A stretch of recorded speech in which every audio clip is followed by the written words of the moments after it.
guys, and welcome to another episode of Sound Design Monday, Sound Design Thursday. So this is gonna be the fourth video, and we're gonna be creating the Dyro lead, or should I say Hardwell on Dyro from Never Say Goodbye. I chose this song because it's one of my favorite songs, and I feel like this is one of Dyro's best work. On Monday, hopefully we can create the Dyro leprechauns and black smoke sound. The thing with that is the problem is that it's multiple sounds. It's just not one sound. And what I mean by that is a lot of complextro in Dyro's work, and it would take a long time to create all those sounds individually. He uses presets. I'm not sure, but I chose this lead because it's the one that's really significant and it has a really good lead to it, and you can use this for melodic house really well. So we're gonna be creating this lead.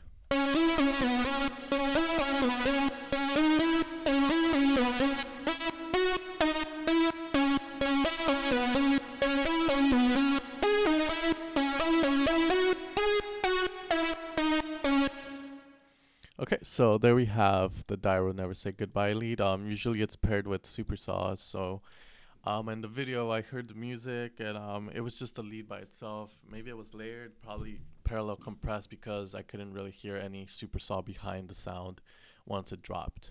So we're gonna be creating this lead. So first things first, we're gonna go into part A. Whenever you're doing sound design and you want to make your own sounds, or you have the sound from a song, give it a shot, listen to it. This one is really heavy oriented by the square lead, which is here, and you can hear it.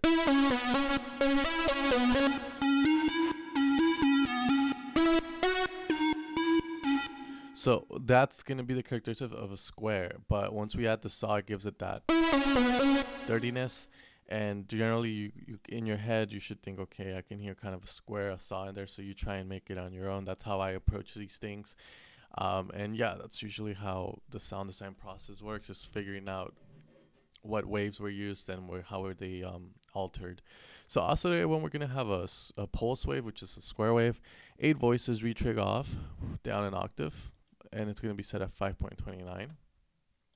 Detunement, by 3.19. Stereo all the way up, no panning.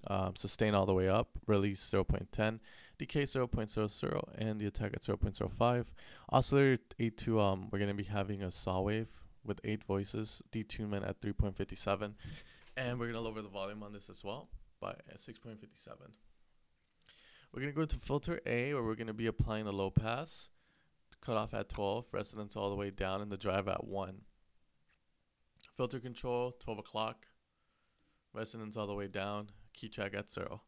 Not explaining what certain things are doing because I already explained them in the past video. So you know, if I feel like something needs to be repeated, I will. But this sound isn't really that complicated to really get into it. I mean, just detuning is like detuning a guitar.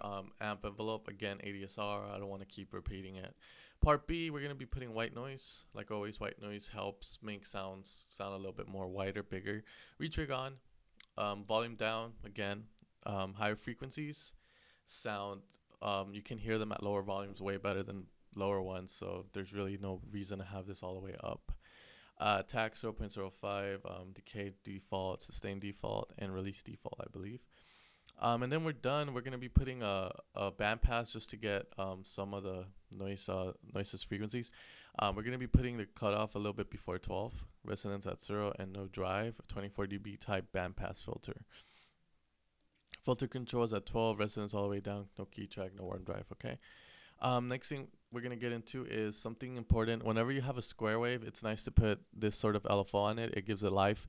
We're going to be routing this to phase AB, which is the phase here you see, part B and so forth. We're going to be doing it at a rate of 132 with a gain of 3.52, no offset on that. And the black knob is going to be turned to 1.33. And so we're going to route that to phase AB with a sine wave. Next, we go into the distortion section of Silent 1, where we're going to be applying a clip with an amount of 4.43 and dry and wet all the way up. EQ is a one-pole EQ. We're not going to alter the bass. We're just going to put a little bit of the EQ treble up. So EQ treble at 9.14 dB at the frequency of 42, 90.93 hertz. Some delay to whiten the sound, dry and wet 19.52 with the ping pong on. Delay time to the left 1.8, delay time right 1.4. Low cut, so pretty much what delay low cut is saying is that the delay you're going to hear, you can apply a low cut to it or a high cut. So you're getting rid of the low frequencies at 23.27 and the high frequencies at 72.44 hertz. We're not going to smear this at all, where the spread is at 50. Feedback, how like you're going to hear it, 43.33. The width, 42.38, so it's not really going to be on the sides of your headphones or your stereo field. And then finally reverb at 50% with no pre-delay at 100. So before the reverb happens, dampness at 0, size 5.21, and the width all the way up. Finally, we're going to put the mono legato on. We're going to put the portamento at 3.43, and we're going to lower it to slide mode. And then finally mix A is going to be put up to 8.85 and mix B to 6.26. And the master at 7.64.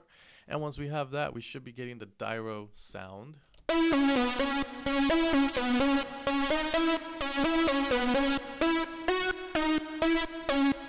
So this is I'm gonna be putting this up on my page, and you can download it. I'll make sure to put the MIDI as well, and hopefully you guys can create some amazing songs with this. Anyways, guys, this has been the Dyro tutorial. We'll get more into the sounds later on. I still have to figure out how I'm gonna do it, but hopefully I can get it to you guys ASAP as soon as possible. Anyways, guys, this has been the Dyro tutorial, and I'll see you guys next time.